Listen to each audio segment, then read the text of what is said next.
Hey everyone, what's going on? It's Jonathan over at JW Home Care, and on this video we are going to be talking about California Fair Plan. Now, right now where we are in my business is based here in Ventura County, California, and we are currently assisting in the most devastating fire that I really think anyone has dealt with. I know it is the most devastating fire that I have dealt with, but that is the Palisades Fire. And with that being said, on the Palisades Fire, a lot of people have California Fair Plan, what some are calling the California Unfair Plan. And I really wanted to go over today just what my clients are currently experiencing. We've had probably about 100 customers that have had California Fair Plan as their insurance company, and really what they're doing to navigate through the process. I want to make this video, and the reason I'm making this video is to explain this process of what it normally looks like. And obviously now, if you're dealing with the Palisades Fire and you have California Fair Plan, and specifically here, I'm going to talk about the smoke remediation part of it. And if you're currently dealing with that and you have stumbled on this video, then this video is for you. Now, there are literally so many different outcomes that I'm seeing right now with Fair Plan, but there's one particular customer in mind that I can think of, and I want to share this example because she is complying with every single thing that California Fair Plan is essentially throwing at her, and they are still not resolving the claim the right way. So let's jump into this. Let's first dive into what an insurance claim for a smoke remediation in a catastrophic event like a wildfire. Let's go over what that looks like without mentioning any carriers, but I'm going to go through the standard process. And as we go through this process, this is just going to be the general, there's delays on every side, but and then we'll dive into the Fair Plan and specifically what they're putting this client through. So let's jump into it. So normally in a wildfire, the first probably 2 or 3 weeks after the fire is homeowners filing insurance claims, contacting restoration companies, and starting to either get work started. Some people don't wait for the insurance company to approve anything, they just move forward. In these disaster events, I definitely tread on the side of caution, so I want to make sure that all of my clients are getting estimates before this. So that's normally what it looks like in the first few weeks. Now in the Palisades, it was probably about a month and a half in before people really started booking those appointments, just because the roads were closed, infrastructure was down, homeowners weren't going back, and obviously it was a much slower process. Now, normally that initial file when homeowners are filing the claims, they're getting additional living expense. We're normally seeing that on a wildfire extend sometimes a few weeks, sometimes a few months. In the Palisades, I know that they were coming right off the bat with 6 months. They were extending that. I've got one client that's in a 24-month, and his is it's a partial burn, but with a lot of smoke damage. So it really all over the place, but getting you in temporary housing is absolutely crucial. So moving on to the process, we as a restoration company decide to provide detailed estimates first. It is very challenging when you have everybody calling you, but we do go out of our way to make sure everyone is getting a detailed estimate. So if we have a client that likes that estimate, we send that to the insurance company. Now, I'm going to just give you the basics of the estimate, but it's HEPA vacuuming, it's wet wiping of the walls, floors, ceilings, content cleaning, air scrubbing, maybe some deodorization, maybe running hydroxyl generators, worst case ozone, replacing and removing the attic insulation. So that's kind of a basic nuts and bolts of a smoke remediation estimate. There's a ton of other things that we can add in there, just depending on the condition of your home. And that's important that you know those now, because as we start talking about Fair Plan, you're going to see where they start to break that off and really have some issues there. So normally that estimate is approved by the homeowner, excuse me, is approved by the homeowner. I send that out to the insurance company. Now, every insurance company has their own kind of timeline of getting that approved. We're normally seeing approvals come in within, maybe a couple weeks, maybe a month and a half, and then we're getting the client on the books. Now, in the Palisades in particular, everybody is talking to everybody, which has been great. A lot of people have hygienist testing. Now, normally, and in my experience on previous wildfires, if I was to give you a rough calculation, if I'm walking into 10 homes, maybe one of those homes has a hygienist test. And I am encouraging testing to get done. I think it's a great preservation of evidence. You have a great third-party documentation of what was in there. So I'm always recommending hygienist testing. Now in the Palisades, I'd probably say that calculation was 9 out of 10 homes had hygienist testing done. Everybody's talking to each other and getting that done, which has been amazing to preserve evidence. So sometimes we need to go back to that hygienist report. We'll bring that into the fold with the insurance negotiations. But for the most part, we go through our documentation with the insurance company, we get that approved, get the client on schedule. So cleaning, a normal standard size home, you're probably looking at about a week and a half to 2.5 weeks to get the smoke remediated. And then of course, if there's any additional recommendations like interior paint, replacing of contents, things like that, that comes after that is done. So that is kind of the standard process. Now I know I think I made it sound pretty straightforward and easy. It normally is pretty straightforward. Every insurance company is different. Every insurance company is going to say, hey, we don't like this. We want you to change it to this. And that's where the restoration company's job is to go back and forth and go over that. So moving on to California Fair Plan, and I'm going to go over a couple things that they're not covering. Now, again, I've got a ton of these clients right now where everybody is in a different, right? If I'm dealing with a large insurance company, I'm going to say Farmers or State Farm, one of those larger guys. Normally what's going to happen is I may know, I know State Farm might give me a hard time for air scrubbers, even though they're necessary in a smoke remediation. We might have some kickback and we need some further justification. Or Farmers might not like that the HEPA vacuuming line item that we've used is detailed and they want a light one. So these are the little quirks that I'm talking about. It doesn't necessarily interfere with the actual job itself. Now, previous wildfires I have worked, I will be completely honest and tell you that we normally pass up on California Fair Plan. It's normally not as big. In the Palisades, there's a lot of fair plans. And the fair plans that I have taken in the past have never successfully materialized into they got what they needed to remediate the property. So I was very nervous about this for my clients with Fair Plan in the Palisades, and I definitely was very transparent as I put these, these estimates together and walked through the scope. I also knew previously Fair Plan takes an astronomical amount of time to get back to you, so that was definitely a hurdle, and so it was important that I brought the clients in to do most of the follow-up, which is something we normally do, but we really needed the client to understand that, look, it's not me holding up the job, it's your insurance carrier. So with that being said, I'm going to walk you through this project. I'm going to kind of go over the different steps, and this is probably going to sound a lot like maybe if you're dealing with it right now, what you're going through, and I'll give you kind of the current outcome now. So, and again, this is one example. So this particular client filed immediately. She filed her insurance claim. Fair Plan was very generous on additional living expense, which I actually had to give it to them. They had shelled out money immediately, and I think relocated her for 3 months and gave her the money right off the bat for 3 months. So that was very generous from the start. So I did feel optimistic walking into this fire, like, maybe they've changed their ways. I recommended from the start a hygienist test. That test was done. It confirmed, there was ash all over this house. This was a huge house. It had so much ash. It was so damaged. Her carpets were damaged. Her furniture was damaged.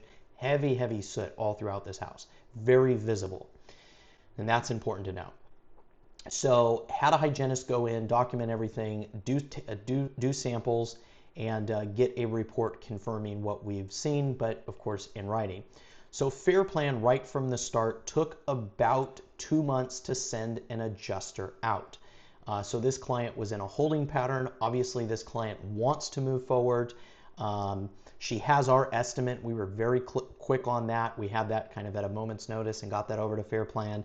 And so anyways, Fair Plan's adjuster comes out, acknowledges that there is significant damage all throughout the home, and definitely needs a cleaning. Now, I'd like to pause there, and I'd like to say that I did run into a Fair Plan adjuster. And this is just a little backstory, side story through this Palisades fire. And this is a guy that owned a restoration company in Florida that decided to sell and retire, and now he's an adjuster, and he happens to be in the network for Fair Plan. We had a very kind of frank conversation, and he was very transparent. He said, hey, I don't understand. I'm an old fire guy, and I don't understand how they expect restoration companies to remediate these homes with the very, very limited scope that they are giving you to do. So that being said, that was coming from an adjuster on kind of a sidebar, conversation. But moving on, this adjuster had came out to her house. He said, yes, this is damaged and we need a cleaning. So the cleaning that he suggested was a $2,000 house cleaning. Now, I'm going to pause the story again and say that I had another Fair Plan where our hygienist went in, documented everything. That client started to work through the process, actually had the house cleaned in this very situation where they gave him a couple $1,000s to clean. Fair Plan had sent their hygienist, and it had actually tested positive for lead and asbestos, which it didn't before. So that was interesting. That was very interesting that maybe just wherever they picked this up, they picked it up in a different area.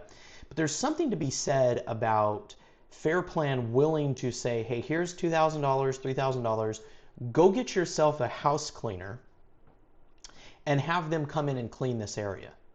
Now, asbestos is highly regulated in the state of California. So there would be an argument that we're putting these employees and these workers in danger when they're not suited up or have the proper training or licensing to do this type of cleaning, and they're going in and accidentally touching asbestos containing materials. So moving on, I really think that that's important for you to know as a homeowner. I think there could be some liability there for a homeowner if there was really a worker that got wind of that. I would be upset. I'm sure you would be upset if you were in there with your kids and you found that just cleaners couldn't do the job.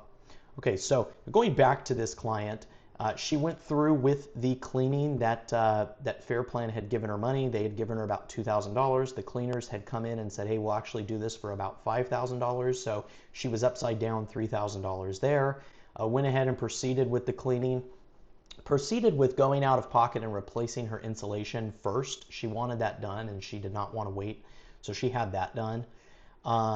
Fair Plan then took an additional month to send another adjuster to come out, or excuse me, another hygienist to come out and do a testing. That hygienist was again able to confirm that there was still significant smoke damage throughout the house, and they did recommend a professional restoration. Now this is where it gets slightly dicey. Now we're probably 4.5, maybe 4 months into this process where the client wants to move forward with, she wanted to move forward with us, week 1, week 2, but we were at the parameters of Fair Plan's games that they wanted to play. She jumped through all these hoops of getting the cleaning done, having their hygienist come out, and months are going by now, and ultimately at the end of the day, she wants to get back into her home. So in that time, they have stopped paying her additional living while this is now being figured out. So they are no longer generous there. And now she's really kind of under the microscope to get this done, move this forward, your hygienist that you sent out said that this is not acceptable. We need a restoration plan. You have an estimate. Let's get this moved forward. So the adjuster contacts her and says that she will be sending out a restoration company to do their own evaluation. Now, this restoration company that they selected was not anywhere remotely near our area whatsoever. And when she looked them up online, they had a massively poor reputation. So that's crucial too. I mean, you are choosing a restoration company that you feel comfortable with in your home. Maybe you looked them up online. Maybe they were referred to you. You've done your homework, and now you've got the insurance company saying, well, these are our professionals. And it just doesn't seem like they're necessarily the professionals. So she complied with that. She had them out, and she was put on notice that the moment that restoration company comes out, she can go ahead and proceed with getting her house cleaned, but they don't have a number yet. Essentially, the evidence has been preserved long enough. You can move forward if you'd like. We still don't have this amount figured out of what will be paying, but you can move forward. And that's what she did. She put us on schedule. Another month had gone by, and she did not hear anything back from this restoration company whatsoever. And in that time, our project had started. Now, this was a little bit of a larger house, so we're probably on that 2.5 week, 3 week timeline. And right at about the 2.5 mark, she has a conversation with the adjuster, which, by the way, she calls every single day. So every single day for the last 5-6 months, she's been on it with him. And this adjuster finally called her back, and the adjuster said, I can't believe you have a restoration company in there. We're not going to pay for that, and you need to stop work immediately. And at this point, the homeowner said, absolutely not. We're definitely moving forward, and you've had your time. You told me you had your time, and I'm not going through anything. And then the fair plan adjuster explained that she would like to send another hygienist. If we could pause our work, she would like to send an additional hygienist. So the homeowner proceeded not to do that. Now, if you look at, we had a hygienist out there, and the client hired the hygienist. The very first hygienist was out there, documented the evidence, proceeded with doing a cleaning. Fair Plan sent a hygienist, and the only thing that changed from there to their restoration company was our cleaning, but they wanted us to pause our cleaning and to go in and, I don't know, send another hygienist for what? I don't understand. But this delay tactic is insane. Now, a couple big items that are being disputed with Fair Plan, I'm sure you're curious or dealing with that right now, is HEPA vacuuming. So this is a specialized vacuuming that is picking up all of those small particles, and we're trapping that essentially in a contained way. It's not just a regular vacuum that you're going around and running. So Fair Plan does not believe, and this is the general consensus, that from all of the claims I'm dealing with, that HEPA vacuuming is warranted whatsoever. Wet wiping is something that we have had a great deal.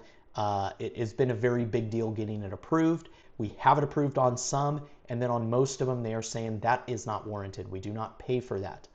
Now, one thing that some clients had contacted me after the adjuster had issued payment and said, hey, look, I've got some money to do this. I'd like you in there.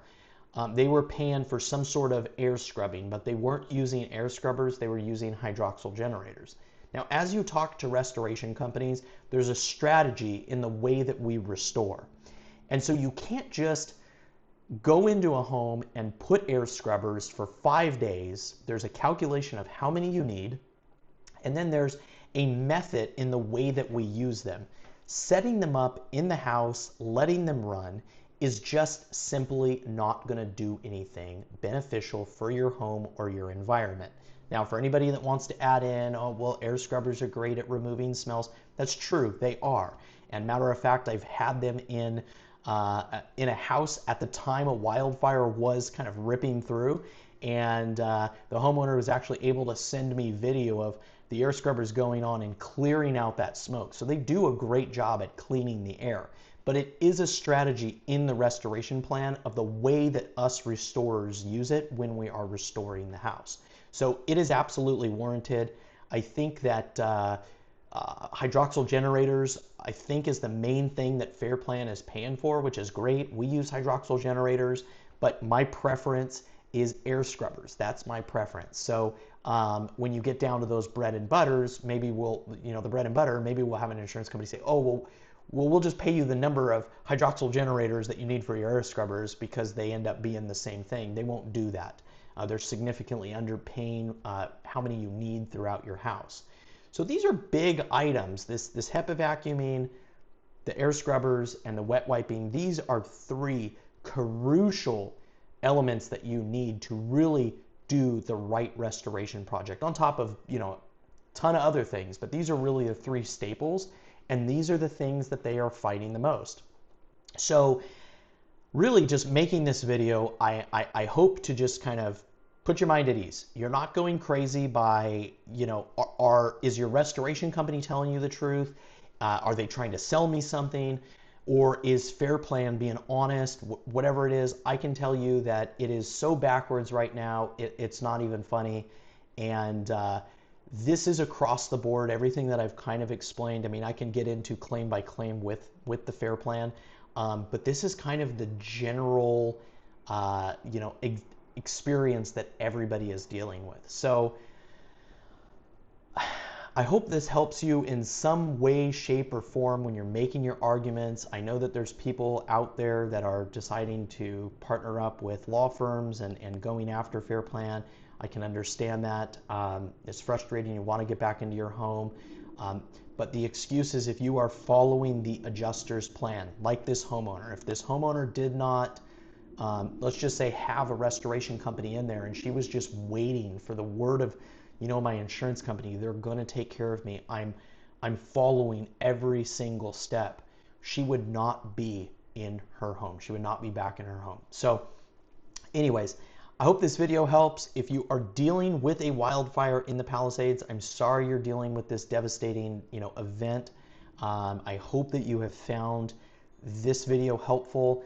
Please feel free, if you have any questions, give me a call. I'm happy to just be honest with you about how these insurance claims are running, how these overall projects are going, and really answer any questions that you might have. Anyways, till next time, I'm Jonathan with JW Home Care, and it was a pleasure having you guys here. And make sure you give the video a like. Thanks, guys.